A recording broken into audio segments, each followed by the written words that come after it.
Me complace comentarte que a veces conecto mi teléfono a la bocina de la camioneta y así todos escuchamos tus relatos allá en la casa cuando se hace de noche. Los escuchamos en la mesa de afuera con el foco del patio alumbrando apenas. En la calle se oye el paso de los camiones por Calzada del Hueso y de vez en cuando los perros del vecino ladrando sin razón. No sé si sea sugestión, pero desde que empezamos a oírlos, me cuesta más quedarme dormido. Siento que las cosas que traigo en la camioneta se mueven o respiran o algo. 12 años trabajando la camioneta de las cosas usadas junto con mi padre y uno de sus hermanos. El motor suena a cascajo pero arranca siempre, hasta en las madrugadas más frías. Es una Nissan blanca del 2004 con la defensa amarrada con alambre y la caja despintada por el sol. En la puerta todavía se alcanza a leer con letras casi borradas: compra de objetos entrañables, antigüedades, muebles y libros antiguos, pago en efectivo. Nosotros no éramos recolectores de fierro viejo como mucha gente piensa. Teníamos clientas que nos llamaban cada que moría alguien de la familia o cuando rentaban una casa que había estado cerrada muchos años. Llegábamos, cargábamos lo que ya no querían: roperos, televisiones, máquinas de coser, cuadros religiosos, santos, fotos de bodas de gente que ya nadie recordaba. Para empezar, quiero que sepas que todas las cosas que sacas de una casa vienen con algo.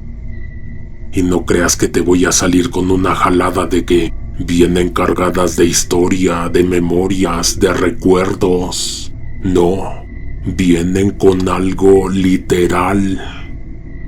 A veces con polvo del que te enferma los pulmones, a veces con cucarachas escondidas en las bisagras, con agujas entre los cojines o con fotos de desconocidos pegadas por detrás del marco. Los muebles vienen sucios, hinchados por la humedad, con los cajones atorados, y cuando abres siempre hay algo: un papelito, una joya, un recibo, un diente. No sabes cuántas veces nos hemos cortado con navajas que la gente deja escondidas en las cosas. No sé si lo hagan a propósito o sea pura casualidad de descuidos. Mi tío dice que es gente desconfiada, que no quería que los ladrones se llevaran todo. Pero también puede ser otra cosa. Yo he visto cosas raras: cuchillos envueltos en trapos rojos, frascos con cabellos adentro, muñecas sin ojos guardadas en cajas de zapatos. Y no creas que pasa solo en barrios pobres. Una vez, de una casa con vista a la barranca, nos entregaron un ropero. Tenía una puerta falsa por dentro. Detrás había veladoras pegadas con cera derretida. Ninguno de nosotros quiso tocar eso. Lo dejamos ahí, cerrado con clavos. En Las Águilas, una vez una señora nos pidió que no tocáramos una cuna hasta que ella acabara de rezar. En San Jerónimo una vez nos salió un olor podrido de un baúl. Mi tío lo abrió con un desarmador y salió una ráfaga caliente, como si alguien hubiera respirado ahí dentro. A veces entre lo que recogemos salen cosas que no estaban en la lista: relojes que se mueven solos, radios que encienden aunque no tengan cables, juguetes que huelen a perfume viejo, cosas que si no las vendes rápido se quedan contigo, y eso, créeme, Es lo peor que puede pasarle a alguien que trabaja en esto. Y pues siempre hay que tener cuidado cómo agarra uno las cosas, a dónde las llevas, si te las piensas quedar o revender. Mi padre dice que hay cosas que, aunque estén nuevas, es mejor ni tocarlas.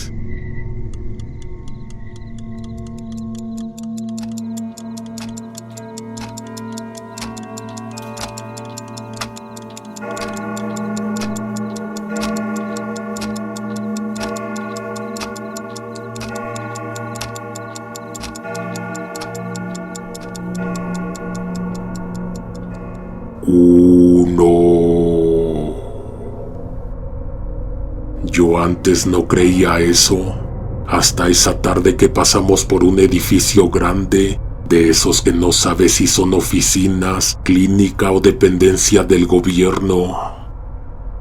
Tenía jardineras de granito al frente, con árboles muy altos que daban sombra a toda la banqueta.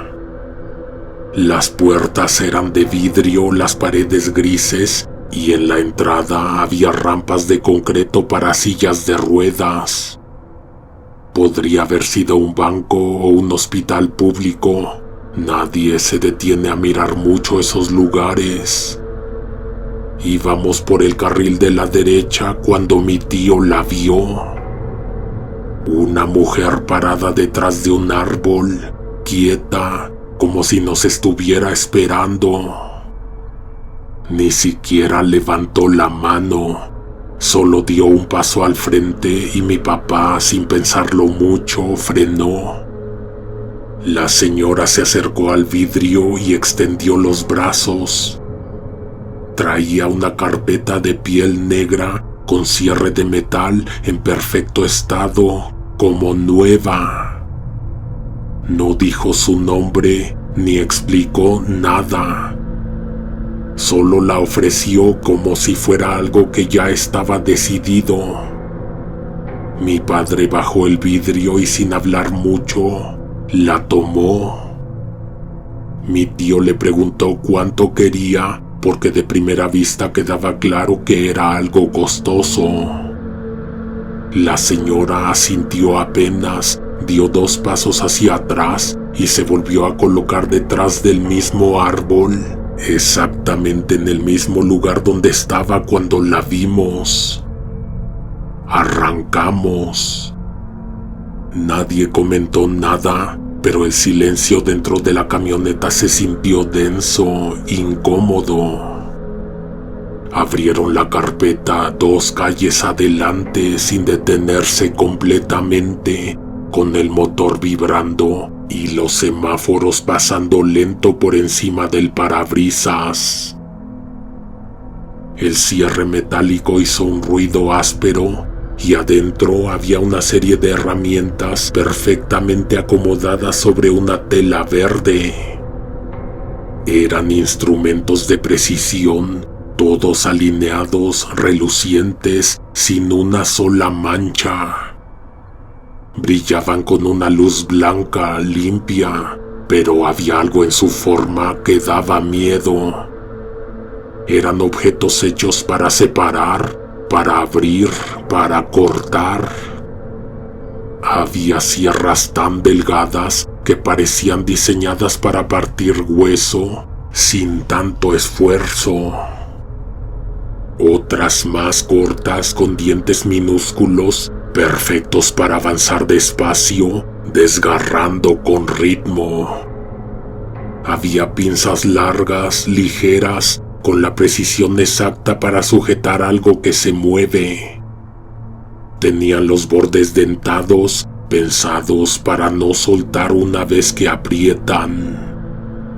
Unas piezas terminaban en ganchos curvos, tan precisos que parecía que podían levantar una capa de piel sin romperla. Otras con forma de cuchara parecían hechas para raspar o vaciar algo sin esfuerzo. Había una tijera pequeña con la punta roma y otra enorme de hojas delgadas hechas para cortar de un solo movimiento. Estarás de acuerdo que lo raro era que no se veían sucias ni viejas. Parecían recién sacadas del autoclave, como si alguien las hubiera dejado listas para volver a usarlas. Instrumentos ordenados, sujetos por cintas, como si alguien las acabara de limpiar y guardar con cuidado.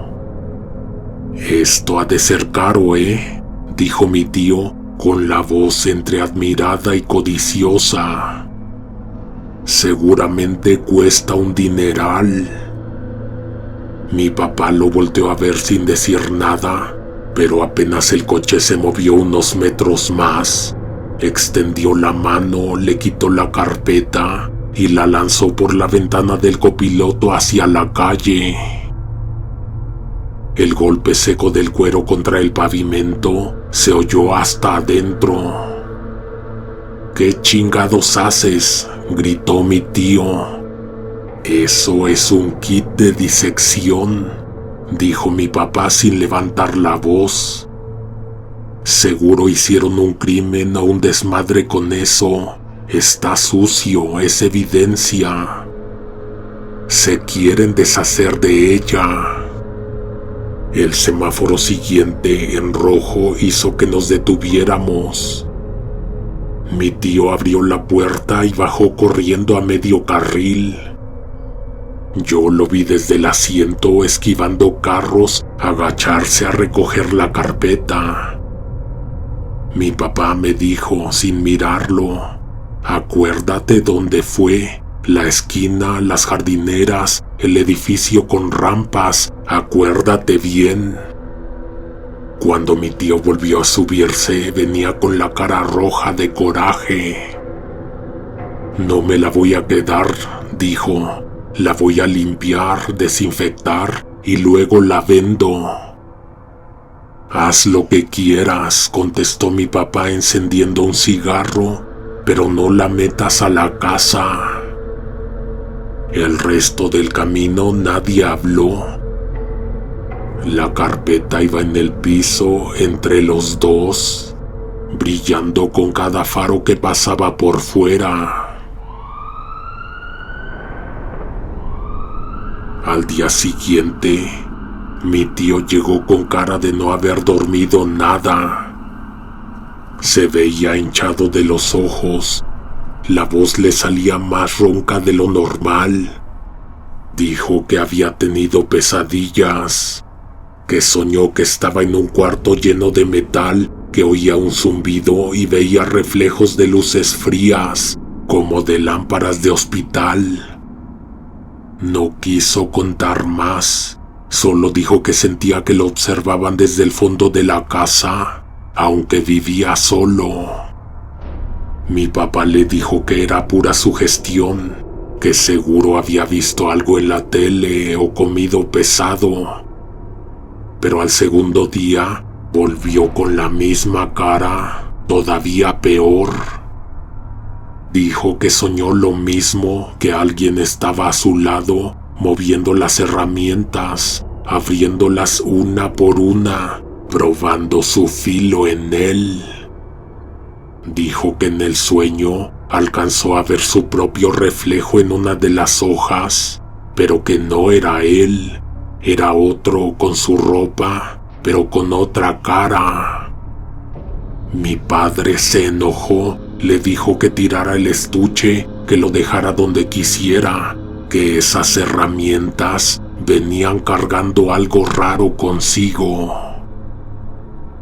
Mi tío contestó que ya los había intentado vender, que lo llevó al tianguis, que preguntó con los de antigüedades, los que vendían objetos de colección, hasta con un señor que repara instrumental médico, y nadie se lo quiso comprar. Uno le dijo que no tocaba cosas que venían de allá, sin especificar de dónde. Otro solo lo miró y le dijo que eso no iba a salir, que mejor se lo llevara de vuelta a donde lo sacó. Mi tío lo volvió a guardar en su casa envuelto en una toalla. Dijo que si nadie lo quería, al menos valdría el acero por kilo.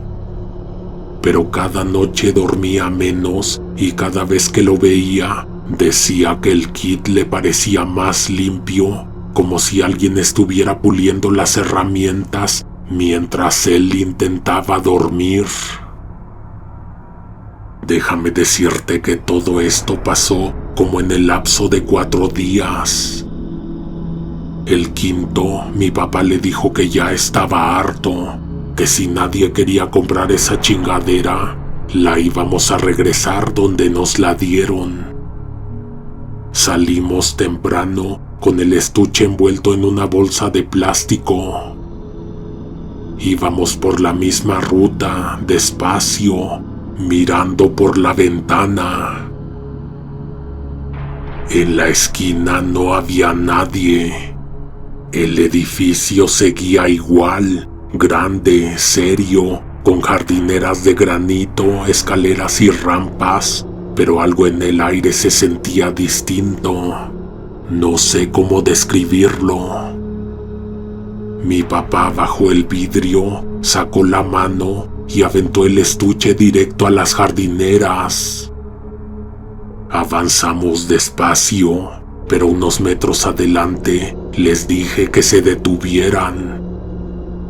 Puse atención en un letrero sobre la banqueta. Sitio de taxis de la funeraria.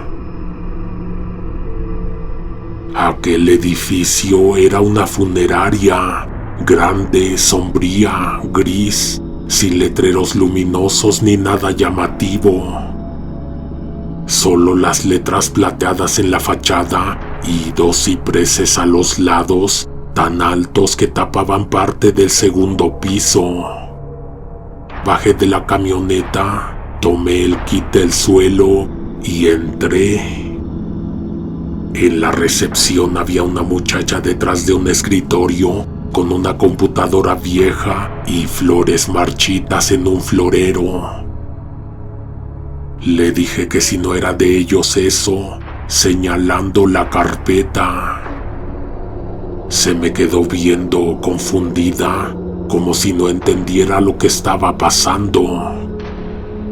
Luego me dijo que aguardara un segundo y desapareció por un pasillo. A mí me empezaron a dar nervios, no sé por qué, pero sentía que algo malo iba a pasar. El aire olía a cloro y a flores viejas, y el silencio era tan denso que se escuchaban mis propios pasos. Entonces bajó un señor con camisa blanca y corbata negra. Se presentó como el gerente. «Muchas gracias», me dijo. «¿Por qué tenía usted esto?» Le conté que una mujer me lo había dado en la calle, que nos dedicamos a restaurar cosas usadas y que alguien nos lo entregó allá afuera. Mientras hablábamos, pasó una mujer con una bata blanca. El gerente la llamó. «Mira lo que se te perdió». La mujer vio el estuche. Luego me miró a mí. «Muchas gracias, ¿dónde estaba?», me preguntó. Yo iba a repetir la historia, pero el gerente me interrumpió. «Silvia, otra vez está jugando con nosotros», dijo sonriendo. La doctora me miró confundida. «¿Era ella?», preguntó el gerente, señalando una foto enmarcada en la pared. Era la misma mujer. Les dije que tenía la piel un poco más pálida, pero definitivamente era ella. «Pues claro que estaba pálida», dijo la de la bata. «Ella murió en 2018. Señaló entonces la placa debajo del retrato. «Silvia Méndez, 1989-2018. Así nos damos cuenta que ya mero va a ser su cumpleaños», agregó. Así le hace ella para recordarnos. Nos hace este tipo de bromas.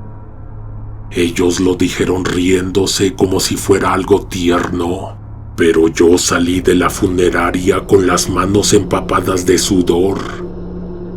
Incluso antes de cruzar la puerta, juraría que sentí el aire más helado, como si el muerto me soplara en el cuello. Cuando subí a la camioneta, mi papá me vio la cara y dijo: «Parece que viste a un muerto». Yo no sabía ni por dónde empezar.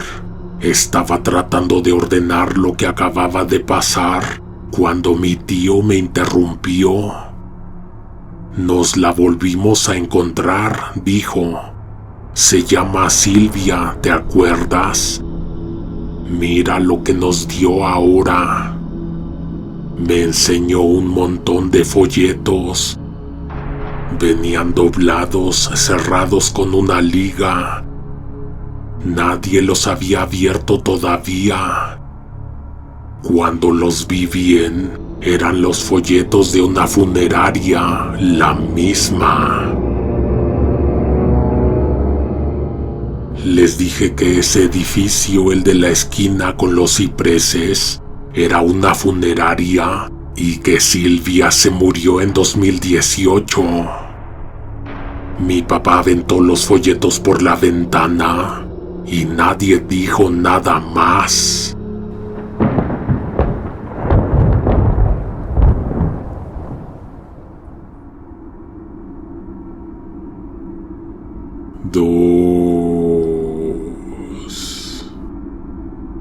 Un día nos habló Sonia diciendo que tenía trabajo para nosotros, que su patrona se iba a cambiar de casa y quería deshacerse de casi todo, que era una oportunidad buena porque los muebles eran finos, que si nos interesaba, pasáramos a ver qué nos convenía llevarnos. Cuando llegamos, la casa imponía desde afuera. Una fachada de piedra clara, portón automático y un camino corto que llevaba hasta una puerta enorme, de esas que se abren con un zumbido eléctrico. En la casa estaba Sonia, hija de la comadre de mi mamá, que trabajaba como ama de llaves en esa casona. Llevaba un uniforme gris claro y una actitud de quien sabe que tiene algo que vale. Nos saludó y antes de dejarnos pasar nos dijo: «Yo fui la que les consiguió este trabajo y por eso me van a tener que dar algo por adelantado». Mi tío, que ya iba a entrar, se detuvo, sacó su cartera y le puso 6,000 pesos en la mano. Ella los miró, se empezó a reír y dijo: «Quiero 20,000. ¿Ya vieron qué se van a llevar?», agregó con una sonrisa rara. Mi tío sacó el teléfono, habló con alguien y se fue a la esquina. No sé con quién se comunicó, pero en 20 minutos ya estaba de regreso con el resto. Le entregó el dinero sin discutir y entonces Sonia nos dejó pasar. La casa por dentro parecía un museo moderno, nada viejo, nada roto. Todo amplio, blanco, con muros lisos y ventanales que daban a un jardín sin árboles. El piso era de piedra clara, fría, y los muebles tenían ese brillo de lo caro: madera fina, metal pulido, cuero sin una sola marca. No había cuadros ni fotos familiares, solo objetos de diseño, sillas curvadas, lámparas colgantes, mesas con vidrio grueso, una escultura sin forma en medio de la sala. Mi tío se quedó mirando todo, silbando bajito. «Con eso nos sacamos 20 veces lo que le dimos», dijo en voz baja. Era cierto. Nada de eso era antigüedad, pero todo costaba una fortuna. Muebles nuevos de diseñador, de esos que la gente rica compra por capricho y luego no sabe ni dónde poner. Cada pieza parecía recién salida de un catálogo. Lo que nos puso nerviosos fue cuando la empleada nos dijo que teníamos 6 horas para sacar todo, o lo que alcanzáramos. Ni un minuto más. Mi papá consiguió un tráiler y llamó a unos muchachos del barrio, prometiéndoles buena paga si se apuraban. A las 5 de la tarde, la casa empezaba a verse vacía. Los muchachos iban y venían con sofás, aparadores, mesas, lámparas, envolviendo todo en cobijas. El aire olía a sudor, a madera caliente y a perfume caro. Este tipo de trabajos son justo lo que hacemos, conseguir a buen precio cosas que estorban pero que valen, aunque sus dueños no lo sepan. Las restauramos si es necesario y las vendemos como piezas de antigüedad con margen alto. Negocio limpio si sabes moverte. A las 9 en punto nos dijeron que nos teníamos que ir. Casi todo estaba cargado, solo quedaba lo que habían pedido que dejáramos. Cuando terminamos, me di cuenta de que Sonia ya no estaba. O se había ido o se había escondido. El resto del personal también se había marchado. La casa estaba en silencio. Solo nosotros, las paredes vacías y el eco de nuestros pasos. A la dueña la vi una sola vez, casi seguro de que estaba arriba en alguna recámara. Subí para avisar que ya nos íbamos. Escuché su voz del otro lado de la puerta. Me dijo que gracias. Cuando me di la vuelta, escuché que gritó que esperara. Se tardó como 5 minutos en hacer otro ruido. 5 minutos en los que no pude evitar pensar que a lo mejor escuché mal y ni siquiera me tenía que esperar.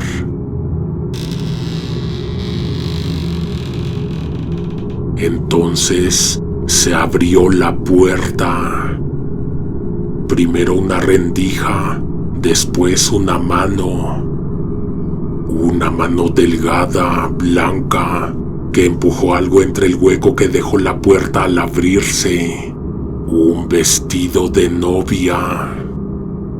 Solo asomó el brazo y me dijo desde adentro, con voz baja, «¿Ese también?» Lo tomé, era un vestido grande, pesado, envuelto en una funda de tela color marfil. Lo abrí un poco y la luz del pasillo hizo brillar la tela. Era de diseñador, de esos que parecen flotar, de seda gruesa con bordes plateados y un cinturón delgado con pedrería mínima. El tipo de prenda que no envejece, que no amarillea, que todavía huele a tienda cara. Bajé las escaleras con cuidado, pero el vestido era tan amplio que se arrastraba por la pared y los escalones. Iba cuidando que no se atorara y justo cuando llegué al vestíbulo entró Sonia. Me vio, se llevó las manos a la cabeza y dijo casi gritando, «No lo arrastres». Me lo quitó de las manos, lo dobló con cuidado sobre su brazo y dijo, «Ese es para mí». Me despedí de ella. Le dije que pasara mañana o cuando pudiera por el resto del dinero, porque había hecho trato con mi papá de que le íbamos a dar un poco más. De ahí nos fuimos a Ecatepec, a una bodega que consiguió mi padre. Terminamos de descargar entre todos como a las 2 de la mañana y de ahí a la casa a descansar.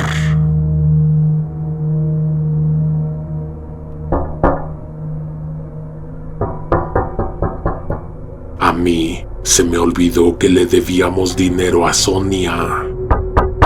No fue sino hasta 5 o 6 días después que volvió a aparecer.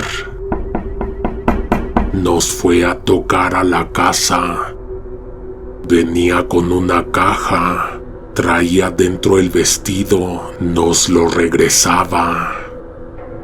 Mi papá le pagó lo que le debía y le preguntó que cómo había estado el asunto con su patrona, que por qué se deshizo de todas sus cosas la señora si todo estaba tan nuevo. Sonia nos contó que la señora se había venido a casar a México, que su prometido era español, vivía acá desde hacía años y tenían planes grandes. La casa para empezar, los muebles, el vestido, todo nuevo, todo medido. Pero el tipo se mató así sin más. La señora no aguantó quedarse. Dijo que se regresaba a su país, que no quería saber nada de nadie, ni de las cosas, ni de la casa.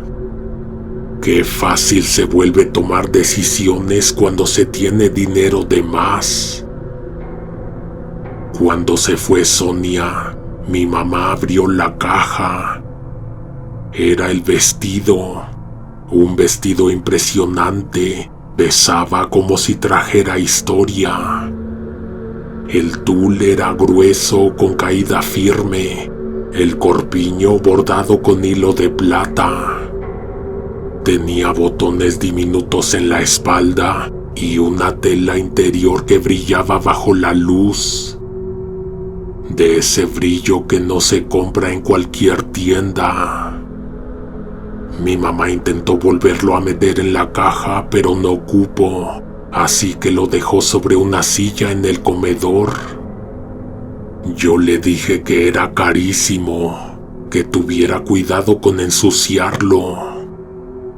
Ella me contestó que iba a buscar una funda, pero ya no supe qué pasó. Al día siguiente, ya no estaba el vestido en el comedor. Le pregunté a mi mamá dónde lo había guardado o qué había dicho mi papá que iba a hacer con él. Me miró con cara seria y dijo: «Ese pinche vestido está maldito». No entendí. Le pedí que me explicara qué quería decir. Me contó que en la madrugada bajó a tomar agua y que cuando pasó por el comedor vio el vestido de pie. Nadie lo estaba usando, no había nadie detrás, ni hilos ni truco, solo el vestido de pie, como si alguien invisible lo llevara puesto. Dijo que con miedo se acercó, que lo tocó con las yemas de los dedos y no sintió resistencia, solo aire, flotaba, ligero como si no pesara nada. Pero ella recordaba perfectamente que era un vestido pesado, con capas y capas de tela fina. Dijo que lo volvió a sentar sobre la silla, sin entender lo que había pasado, medio dormida todavía. Pero cuando regresó de la cocina con el vaso en la mano, vio cómo el vestido se levantaba otra vez y del susto soltó el vaso. El cristal se rompió y el agua se regó por el piso. «Te estoy diciendo que está maldito», me dijo. «Se lo di a tu hermana para que lo echara a la basura». Yo revisé rápido en el teléfono, el modelo, la marca, todo.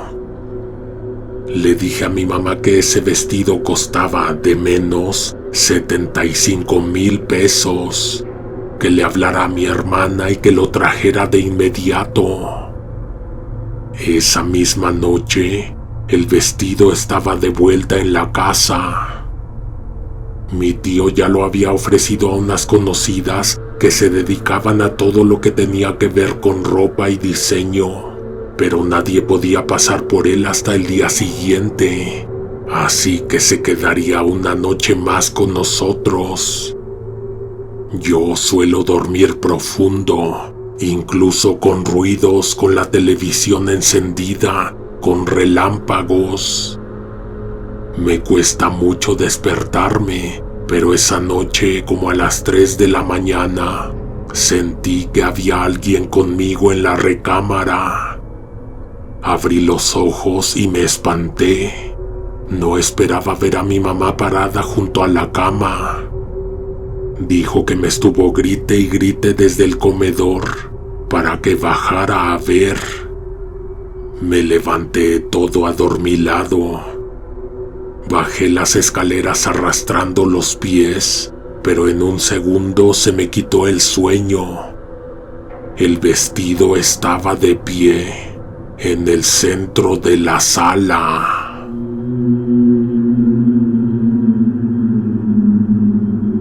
Presenciando la escena estaba mi papá, mi mamá y mi tío, que esa noche se había quedado a dormir en el sillón. Mi mamá contó que bajó otra vez por agua y lo vio así, de pie. Dijo que lo sentaba en la silla y se volvía a levantar. Y frente a nosotros, el vestido lo volvió a hacer. Yo le advertí a mi madre que no lo tocara, que no sabíamos que él lo estaba moviendo. No se veía nada, pero el aire tenía peso, como si algo invisible estuviera ahí, observándonos. Mi tío dijo que a lo mejor era parte del diseño, que si costaba tanto como yo había dicho, pues debía tener algún truco, algún sistema de exhibición, un esqueleto interno o algo así. Y sabes, tenía sentido, pero viéndolo, no se movía como una máquina, no temblaba, no hacía ruido, solo se erguía despacio, como si respirara.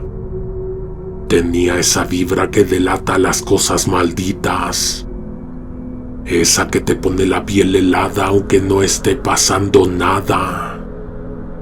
Mi mamá se persignaba una y otra vez. Mi papá solo cuando ella lo volteaba a ver, porque en el fondo no quería creer en esas cosas. Empezó a creer después, cuando mi mamá le pidió que lo sacara al patio, que no quería tener esa cosa en su casa. Y si vieras nuestra casa, entenderías por qué. Mi mamá tiene paredes llenas de imágenes religiosas, santos, crucifijos, vírgenes. Y junto a toda esa decoración, los muebles que habíamos apartado de los trabajos, cosas elegantes, pulidas, limpias. Un lugar donde el vestido se sentía fuera de lugar, como si no perteneciera a ese ambiente ni a este mundo. Una vez más les dije que esperaran, que tuvieran cuidado con él, que valía mucho dinero. Mi mamá de todos modos lo apretó dentro de un fardo, lo envolvió con una sábana y lo sacó al recibidor, donde a veces metemos un carro. Nos mostró que estaba muy limpio el suelo, que ahí si queríamos hasta lo podíamos colgar. Cuando lo dejó ahí, el vestido se empezó a sacudir, a convulsionar. Mi mamá agarró un palo que estaba recargado en la pared y le pegó fuerte. Entonces el vestido dio un grito pavoroso. Yo te juro que me acuerdo y siento cómo se me va el aliento. Fue un sonido agudo, tan fuerte que parecía que venía desde adentro de mi cabeza. El grito me provocó algo en la mente, como si me hubieran golpeado por dentro. Y lo mismo que me pasó a mí, le pasó a mi mamá, a mi papá y a mi tío. Como que despertamos, como si hubiéramos estado sonámbulos, como si hubiéramos estado soñando con los ojos abiertos. Seguíamos en la sala, pero el vestido ya no estaba ahí actuando solo. Mi hermana era la que lo tenía puesto. Lloriqueaba diciendo que mi mamá le había pegado con la vara. No podíamos creer lo que estábamos viendo. No había vestido mágico, ni maldito, ni truco sofisticado. Nosotros estábamos dentro de un sueño, o eso parecía. Mi hermana dice que todos estábamos actuando como sonámbulos, que hablábamos dormidos, pero que ella también debió haber estado dormida y sonámbula en un punto, porque no recuerda ni cuando se levantó de la cama, ni cuando bajó a la sala, ni cuando se puso el vestido. Solo recuerda que mi mamá la sacó del trance, sacudiéndola de los hombros, llorando, sentándola en la silla del comedor. Después de eso, metimos el vestido de novia de nuevo a la caja. Mi mamá lo acomodó con cuidado, doblando las capas una por una, y amarró la tapa con cinta gris. Al día siguiente, una muchacha a la que mi tío se lo había ofrecido pasó por él, pero mi tío no la quiso traer a la casa. La citó en un Starbucks de Calzada de Tlalpan para entregárselo allá. Le dio las gracias, le dijo que lo vendía barato porque a eso no nos dedicábamos nosotros. Cuando volvió, dijo que la había bloqueado de todos lados, por si las dudas, para que no supiera dónde vivimos y no quisiera venir a regresarlo.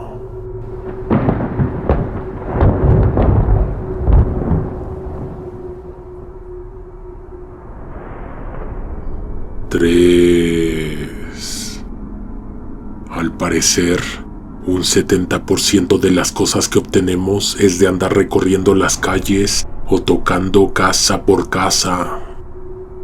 Es más fácil que alguien que ya nos vio afuera se anime a deshacerse de algo que solo le trae malos recuerdos o que ya no es funcional, como una máquina de escribir que lleva 20 años sin cinta, o un mueble que nadie se atreve a tirar porque fue de los abuelos.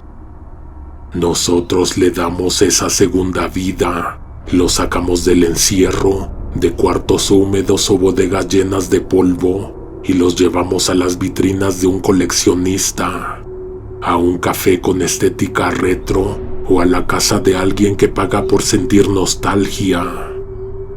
Cuando nos llaman, por lo general ya tienen una idea clara de lo que quieren sacar. Las historias que te conté antes lo demuestran. Nadie nos llama por gusto, siempre hay algo que quieren olvidar. Y luego pasa que nos contactan de lugares donde ni hemos estado. Benditas tarjetas de presentación han llegado lejos. Una vez nos hablaron desde el sur, por el rumbo de Desierto de los Leones, donde las casas son grandes, con patios que se pierden entre los pinos y bardas que parecen ruinas de monasterio. Allá el aire siempre es fresco y las nubes bajan tanto que parece que puedes tocarlas con la mano. Una mujer quería deshacerse de unas cosas. Nos dijo que lo necesitaba urgente. Fuimos al día siguiente como a eso de las 9, cuando el tráfico ya había bajado un poco. El día estaba nublado con una brisa helada que no paraba nunca, de esas que mueven las ramas aunque no haya viento. El cielo gris, las avenidas húmedas y el olor a tierra mojada metiéndose por las rendijas de la camioneta. Cuando llegamos, nos recibió una mujer que se veía alterada. Llevaba un suéter grueso, pero las manos le temblaban como si tuviera frío. Tenía la mirada dura, esa que delata que has estado llorando demasiado. En la sala había 2 niños sentados en un sillón mirando el piso. Tan callados que parecía que estaban castigados o regañados. No hablaban ni se movían. La mujer nos dijo que camináramos hacia el fondo, que nos iba a mostrar lo que quería vaciar. Nos llevó por un pasillo largo hasta una puerta de madera labrada. De aquí para allá, llévense todo, dijo señalando. Era un despacho grande, con olor a tabaco y a cuero. Nos señaló otras 2 piezas, un estudio y la recámara principal. En esta última solo dijo: tomen lo que es de él y lo demás déjenlo. Era evidente lo que estaba pasando, no había que preguntar nada. Ella lo había cachado en una infidelidad y estaba teniendo un ataque de furia, de esos que se sienten justificados, y quería hacerlo pagar. Mi tío, que siempre ha tenido cuidado con ese tipo de cosas, le dijo con calma que si estaba segura de lo que estaba haciendo. Ella lo miró sin moverse. Después le dijo que se sentara. Lo vio directo a los ojos y dijo: eso no es de su incumbencia. Mi tío dudó y preguntó: ¿y si llega? Ella sonrió apenas. No va a llegar, respondió. Está en Acapulco. Cargamos el despacho completo, pero todo el tiempo sentíamos que el tipo iba a llegar. Cada ruido del portón nos hacía voltear, y aunque ella nos había dado permiso, nos sentíamos como ladrones. Y es que prácticamente fue un robo. El despacho era una joya. Tenía un escritorio de madera oscura, con las esquinas talladas a mano y las gavetas profundas con tiradores de bronce. Una silla giratoria de cuero viejo cuarteada por el tiempo.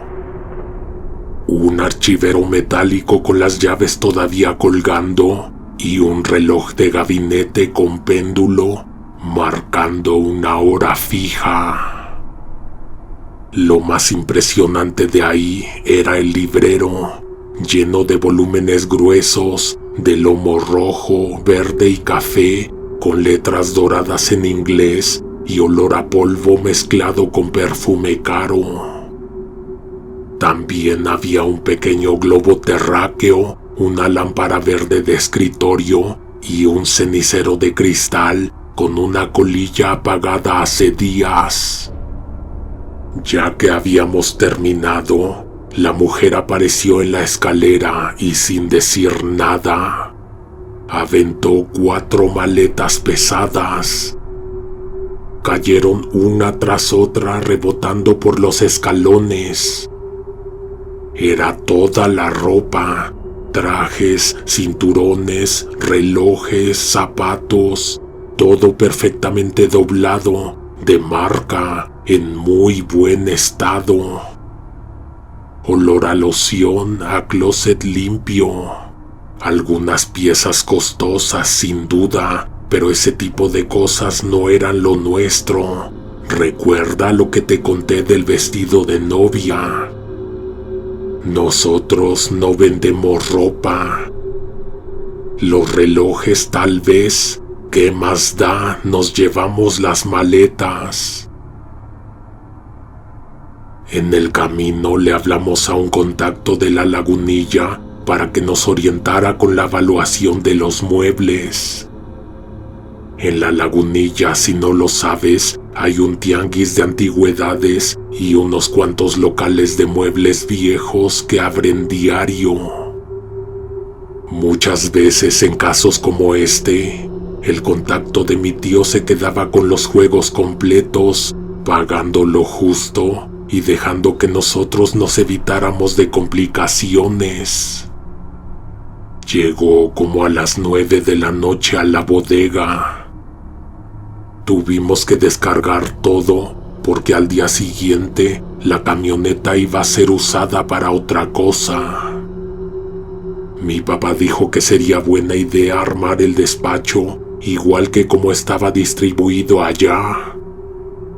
Todo con la finalidad de mostrar los muebles a las personas que invitáramos a verlos. Ni siquiera hubiera sido necesario. Como lo imaginamos, la primera persona que los vio se llevó todo.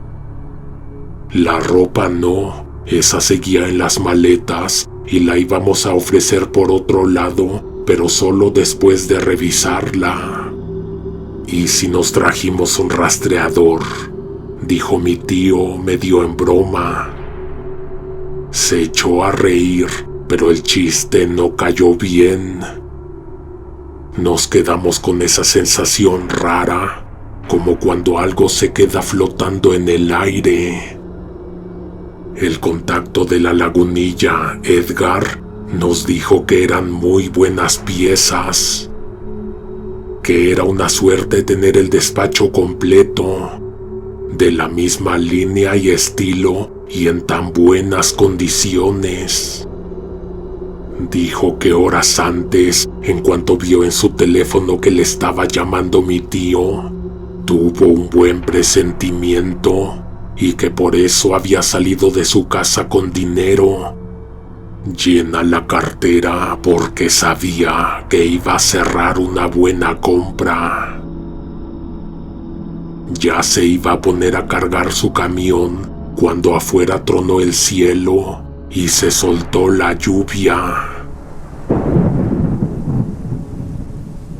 Nosotros tampoco podíamos irnos, así que nos quedamos adentro esperando a que pasara el aguacero.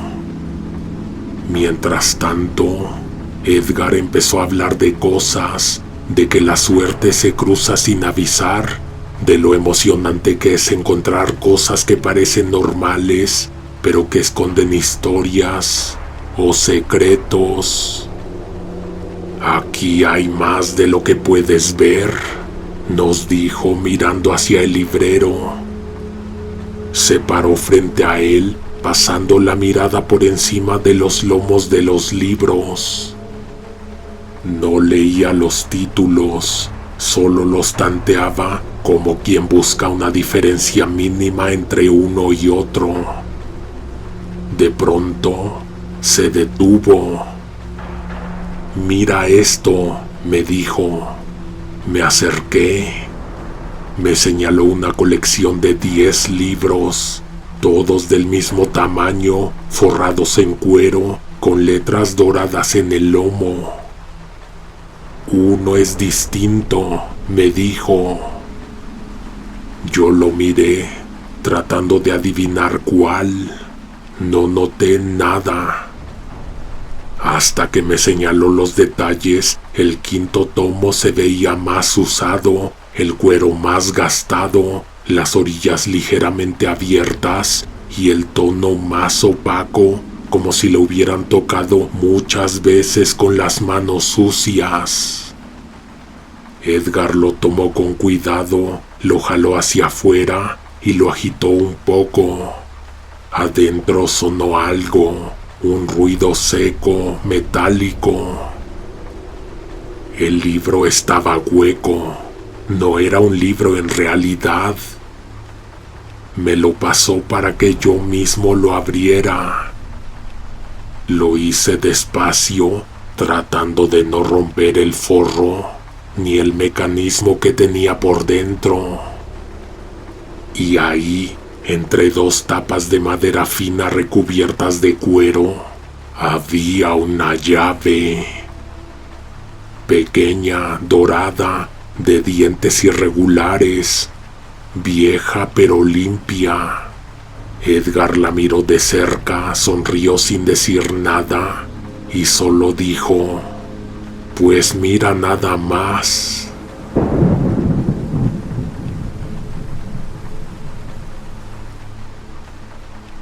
Se quedó apretando la llave en la mano por un momento. No decía nada, solo la observaba, dándole vueltas entre los dedos, como si estuviera pensando en algo que no quería decir todavía. Luego caminó hacia el escritorio. Era un mueble pesado de madera oscura, con las esquinas talladas y el barniz brillante. Tenía dos cajones, uno pequeño arriba y otro más ancho abajo. Jaló primero el de arriba, luego el de abajo. Los dos se abrieron sin resistencia. «La llave no es de ahí», dije, no sé por qué. «Eso es lo que quieren que creas», dijo Edgar sin levantar la vista. Sacó lo que había en el cajón pequeño, una pluma de plata, un abrecartas con mango de hueso y un encendedor de antorcha con acabado dorado. «Pero como que algo hace falta, ¿no?», dijo, más para sí mismo que para nosotros. Cerró el cajón, metió la llave, le dio 2 vueltas completas y volvió a abrir. El fondo del cajón se levantó apenas, dejando ver una ranura delgada, como si la madera hubiera sido cortada con precisión. Metió los dedos con cuidado y tiró hacia arriba. El compartimento oculto se deslizó suavemente, como si no hubiera pasado un día desde la última vez que lo abrieron. Adentro había una pistola, una caja de puros y un sobre abultado. Nadie habló por unos segundos. Solo se oía la lluvia golpeando las láminas del techo. La cosa se empezaba a poner interesante, porque el sobre a simple vista se veía pesado, lleno de billetes. Edgar lo tocó apenas con la punta de los dedos y dijo con una sonrisa nerviosa: «Bueno, parece que al tipo le gustaba guardar lo importante cerca del escritorio». Qué bueno que mi papá no estaba ahí, porque si hubiera visto todo el dinero que salió del sobre, se hubiera desmayado ahí mismo. ¿Cómo fue que no lo revisamos? Fácil, eran como unos 40,000 pesos, billetes de 500, doblados a la mitad, amarrados con una liga seca. Pero honestamente, por más que hubiéramos buscado, jamás hubiéramos encontrado la llave. Y del cajón secreto, ni hablar. ¿Sabes qué otra cosa había en el sobre? Fotos. Eran Polaroid, de esas cámaras instantáneas modernas, pero que todavía usan cartucho, con el borde blanco y el brillo opaco. Tenían ese tono como de los años 70, con luces amarillas, sombras anaranjadas y el grano grueso que distorsiona los rostros. Las fotos estaban perfectamente ordenadas, una encima de otra. Las primeras mostraban mujeres durmiendo en una mesa, en un escritorio o en una alfombra. Habitaciones distintas de la casa que visitamos, pero siempre con la misma composición. Luz de lámpara a un lado, un vaso de agua sobre alguna superficie y los brazos cruzados. Mi tío dijo que no estaban dormidas, que más bien parecían tener los brazos cruzados sobre el pecho, como cuando velan a alguien. Yo no quise seguir viéndolas, pero Edgar sí. Las iba pasando despacio, una por una, con la mirada fija, sin decir palabra. Todas tenían algo en común: la piel pálida, los labios entreabiertos y esa rigidez en el cuello que te dice que el cuerpo ya no responde. Al fondo de una de las fotos se alcanzaban a ver muebles iguales a los del despacho. La misma lámpara verde, el mismo librero. Ahora cobraba sentido todo. La persona que había tomado esas fotografías debía verse tal y como debía verse alguien que tenía ese despacho, con esos secretos. Un hombre que trabajaba solo, que fumaba puros caros, que guardaba una pistola en el cajón y que cerraba con llave, algo que no debía abrirse. Edgar se quedó mirando las fotografías un buen rato. No decía nada. Luego las puso boca abajo sobre el escritorio, pero en una de ellas alcanzó a ver algo escrito.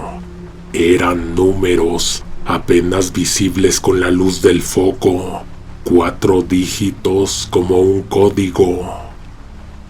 Con las fotos todavía en la mano, empezó a revisar el resto de los muebles, mirando las esquinas, palpando las bases, abriendo y cerrando cajones como si buscara un botón. «Aquí hay más», decía entre dientes. Se agachó frente al reloj de péndulo. Era una pieza alta, imponente, de casi 2 metros, con una vitrina de vidrio grueso que iba desde la parte superior hasta el piso. La puerta se abría con una bisagra lateral y dejaba ver la carátula metálica arriba, con números romanos grabados y las agujas fijas, mientras el cristal cubría toda la maquinaria interna, solo dejando expuesto el péndulo dorado, que no se movía para nada. Edgar apoyó la mano en el marco del reloj, buscando con los dedos alguna irregularidad. Golpeó ligeramente los bordes, escuchando el sonido hueco. Desconozco si ese reloj venía con una caja fuerte oculta o si aquel tipo se la adaptó. Pero Edgar probó los números que había visto en la fotografía, en una combinación oculta que había detrás. Giró la perilla, 1, 2, 3, 4 clics. El sonido que siguió fue seco, preciso, como un mecanismo soltándose después de años. El panel interior se abrió apenas unos centímetros. Edgar lo jaló con las uñas y del interior sacó 2 cosas: una cadena de oro trenzada y una memoria USB negra sin etiqueta. Edgar estaba emocionadísimo, no paraba de sonreír. A cada rato Repetía que esas cosas lo hacían sentir como si estuviera abriendo la tumba de un faraón. Lo sé, la comparación fue extrema, pero había algo que sí se sentía así, no solo por el dinero ni los objetos, sino por el ambiente. Por esa sensación de estar descubriendo secretos que alguien escondió con cuidado, lejos de su familia para que nadie los encontrara nunca. Y que por puro accidente esa tarde lluviosa estaban viendo la luz. Que de no ser así, quizá todo eso habría seguido ahí dentro, esperando, guardando el secreto. Edgar fue a su camioneta y regresó con una computadora portátil. La puso sobre el escritorio, la encendió y dijo con una sonrisa: «Esta memoria debe tener Bitcoin». Yo le contesté que de todos modos iba a necesitar una contraseña. Se empezó a reír, haciéndome notar que no había aprendido absolutamente nada. «La contraseña está aquí», dijo. «En el librero, en el escritorio, en alguna parte del archivero». Metió la USB. La máquina la reconoció al instante. Cuando cargó, apareció una sola carpeta, una que se llamaba Borrar. Antes de abrirla, Edgar revisó que no hubiera archivos ocultos ni programas automáticos que borraran la información. Nada de eso, solo esa carpeta. Dio doble clic y la abrió. Dentro había una colección de videos. Se decepcionó porque verdaderamente imaginó que había encontrado una segunda cartera llena de dinero. Los videos también le entusiasmaban, no creas que no. Para enterarte de lo que había en esa carpeta, no hace falta que te describa todos los videos. Edgar, mi tío y yo tampoco los vimos completos, pero bastaron unos minutos para entender. Eran videos grabados con cámara oculta, tomados en el mismo despacho donde estábamos, el mismo reloj, el mismo librero, la misma lámpara verde. Aparecía el dueño de las cosas y una mujer. Las mismas mujeres de las fotos. Ninguna parecía saber que estaba siendo grabada, aunque he de decir que todas se notaba que estaban ahí por voluntad propia. Platicaban con él, reían, brindaban, fumaban. El ambiente se iba haciendo cada vez más íntimo, más lento, hasta que el tono de las conversaciones cambiaba.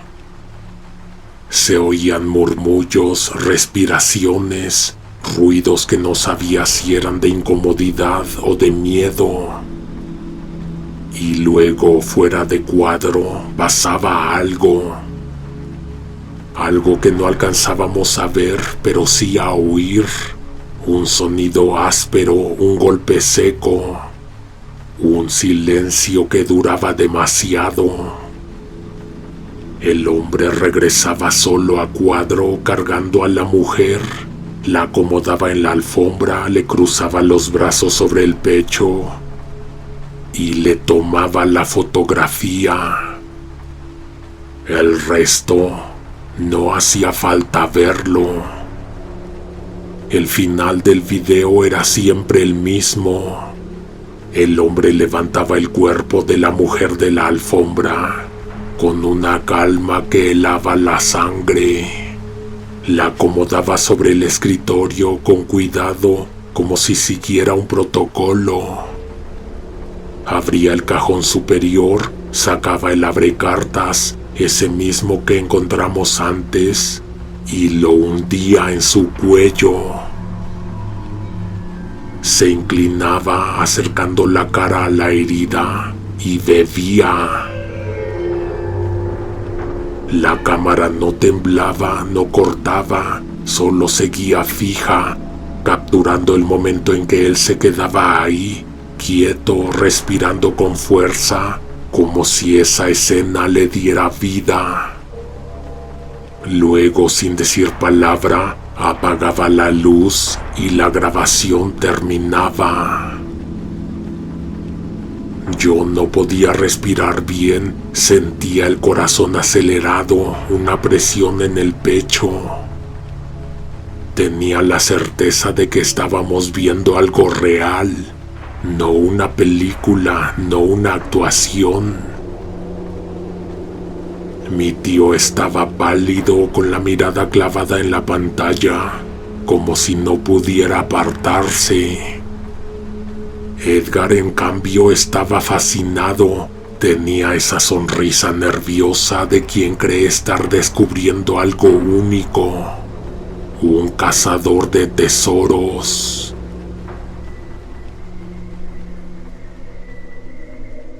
La computadora quedó en silencio. Afuera, justo en ese momento, dejó de llover. Nos quedamos callados, sin saber qué decir ni qué hacer con lo que acabábamos de ver. Edgar cerró la computadora, guardó la memoria y se fue. Mi tío y yo nos quedamos con un sabor amargo, un miedo que no se nos quitaba.